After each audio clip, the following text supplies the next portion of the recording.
brilliant. Yes. Treble champions. What a rally. What a season. You only truly know how to accomplish something once you have actually done it. Down to the last day, down to the last few hours. That's about as good as it gets. Turning points and opportunities are only fully recognized with hindsight.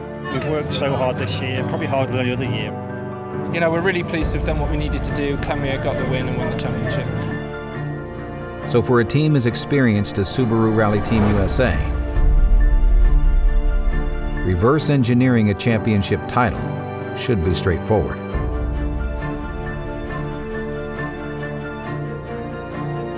Except it never is.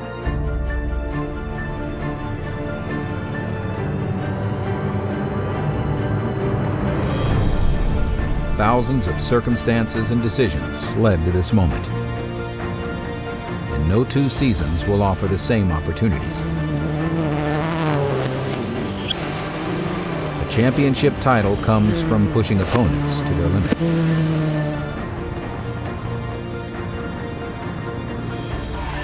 It only exists because you fought through the pain. Wow. He is good. Nope. So I'm fine with. He thinks he's broken his hand. You couldn't make it up if you tried. It's certainly not what we need at this stage of the rally. He is the best. Come on, Monskis. An entire team dedicated to perfection stood behind each victory, and then quietly went back to work in pursuit of more. Comebacks at a time when you are down and out will become highlights.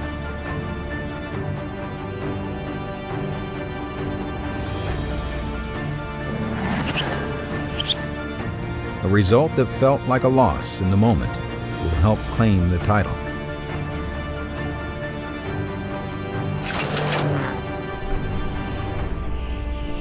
Hindsight and experience might form the roadmap to a title. But it's a roadmap already out of date. The 2014 championships bring new competition, new events, and new cars. A new road awaits. This is Season 2 of Launch Control.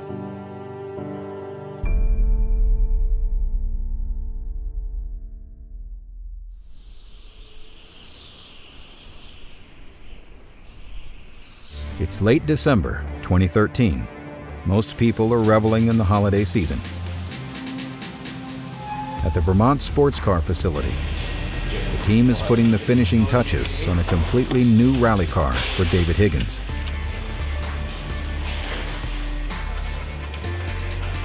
But before this car is even finished, Come on, Dan, let's go. the next project is already waiting in the wings. We'll see what they say. Before it is even revealed to the public, a brand new 2015 STI has been delivered for initial engineering development. With only a handful of these in existence, Like it? Great, yeah. the team is excited to get its first glance of what will eventually become their new rally and rallycross platform. This car will be disassembled and evaluated. It will never turn a wheel in competition, but it will play an important role in the future success of Subaru's rally program. It gets little attention for the moment, however. A complete teardown of the rallycross cars and final testing of the 2014 rally cars occupies the entire team. A few weeks later in North Michigan, just days before the first rally event of the season, Subaru Rally Team USA is wrapping up 3 days of testing on ice and snow.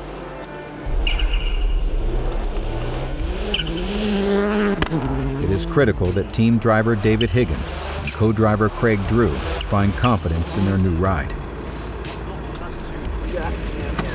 This car is built exactly to David's preferences, and testing shows a substantial evolution.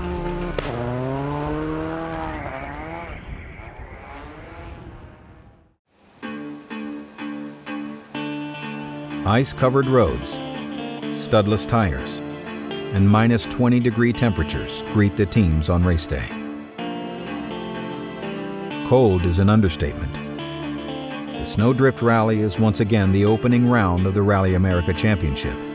I'm probably a bit more of a control freak, and this one you spend a lot of your time out of control, so that's hard to deal with. It's just one of those rallies where you just got to try and keep it clean, do the best you can and stay out of trouble, but you've still got to go hard. There's no doubt that you can't just cruise around and wait for it to come to you. You've still got to push on. For Subaru Rally Team USA, the challenge is doubled. Teething issues with new rally cars can easily ambush a team's event. It's always difficult when you have a brand new car going to the first event, and it makes it even worse when the event is cold and on the snow you don't know what to expect from it. The cold only increases the stress on the car and its parts. I think this is going to be one of the coldest ones we've had, and weather's the same for everybody. You know, it's not, so nobody's getting a clear shot because of the snow, so it's good. Despite the team's confidence, a degree of uncertainty lingers under the calm surface.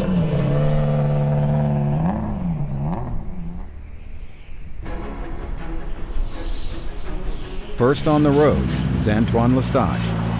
The Canadian won here last year and is always a direct challenge for victory. Starting 2 minutes behind are David Higgins and Craig Drew. The roads are snowy, with more falling, but the team isn't fooled. Just beneath the snowy coating is a sheet of ice, and Subaru has made the right tire choice. Small press 70. They'll take a 17-second lead on the first stage, but the lead is short-lived.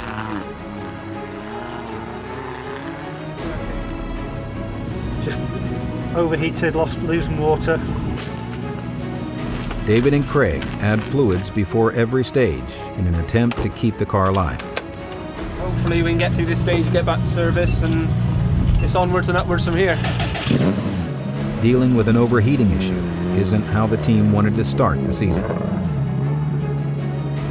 5, 4, 3, 2, 1, go. Then left 2, 60. But things are about to get even worse. I'll keep an eye on the temperature. Flat crest, 80. One turn in, and it's clear the hood pins were left undone in the rush. Small crest into late right 2+. David and Craig drive flat out for 7 miles with absolute trust in their notes and each other. Water temperature's okay. Small flat crest through dip, 80. You see anything? Yeah, middle big jump, 180. That's the water. Just up to 109. Flat crest and left 6 down. Slow dip, late right 2+. Then late right 2+. Water must have gone hard. Yeah, it's literally at the finish now.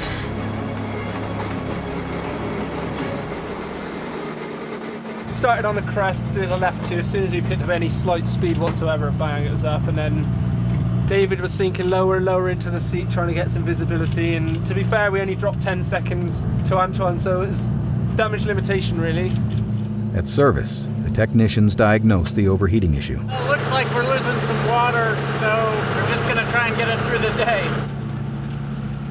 With a temporary repair in place, the Subaru is sent out to finish the day. I think it's going to be an interesting few stages tonight, and then we're going to have a busy night.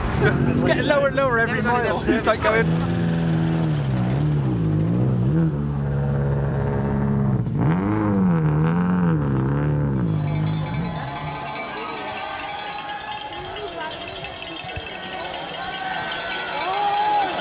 David and Craig deliver a disciplined drive. Smooth and steady, with just the right balance of speed and conservation for an ailing motor. Flat right, 185. It was a struggle, 2+ up. but they end the day in first place by 27 seconds. But the day is far from over for the team. Typical snowdrift where we always have a drama-filled day one. It was a real tough night, and you know, with these Subarus they make them strong, and there were times on that one stage where we pulled over twice or 3 times thinking it was all over. And we're very pleased to come away tonight with the lead. The driver and co-driver's job are complete, but the technicians are gearing up for a long night in a borrowed garage.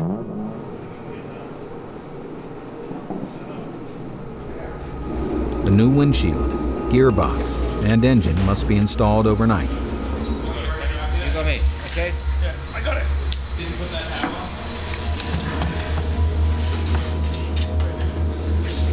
If all goes to plan, the number 75 Subaru will be back to defend its lead in the morning. 1 more, 2, 3.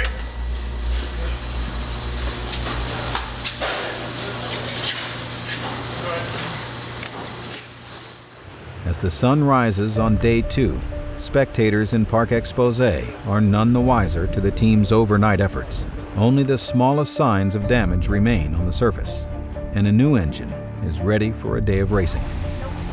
David and Craig are at their usual breakfast spot a few blocks away. Breakfast of champions. How's that toast? They are first on the leaderboard and first on the road. And the only way to ensure it stays that way is to add more stage wins and avoid mistakes. Go, 145. Right, 4 Today, there will be no more engine issues. And left 6, 120. They push their car to its limit, Right 6. and the stage times show it. Left over 255. Lit. Slipping braking right 3 plus keep in. Then middle braking crest. It's rare that a day of rally goes like clockwork, but today is one of those days. They win 5 out of the 6 stages before the midday service and report no issues with the car, Right over 120. and a lead of 58 seconds. We got the hotel at 4:50 a.m. I think it was. Yeah, 2 hours of sleep and back to the car. We've done exactly what we planned to do. We were hoping just to maintain our lead, but we've actually managed to double our lead. We're going into a very tough final loop, which is actually the biggest loop of the rally. We're just going to keep going as we are and hopefully bring the car home in one piece.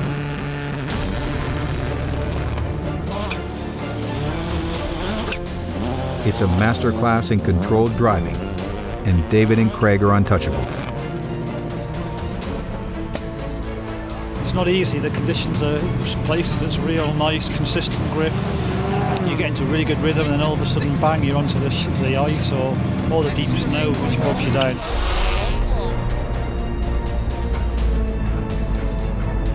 In 2013, they lost this rally on the final stages of the event, but not this year. We were extremely disappointed last year, but I think it served as a good lesson to us to never take anything for granted. I think we gave away a lot of time last year, and this year we seem to have really earned our lead on merit. Right 6. They end the day with 10 straight stage wins, and on a stage that once cost them the win, David and Craig add an additional 45 seconds to their lead.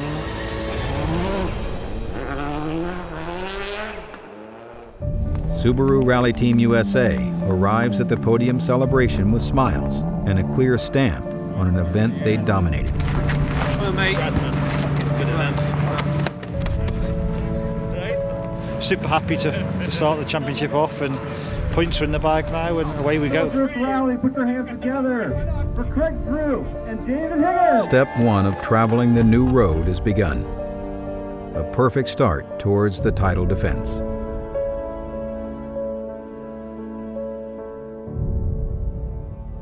Next time on Season 2 of Launch Control, the rallycross team enters new territory with their car and driver development, while Bucky introduces his own special brand of hospitality to the mix. It's just impossible to drive and cook at the same time. And Subaru Rally Team USA's favorite son returns to the family during testing for the rally in the 100-acre wood.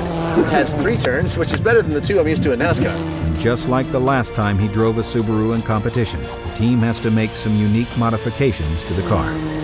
That's next time on Launch Control.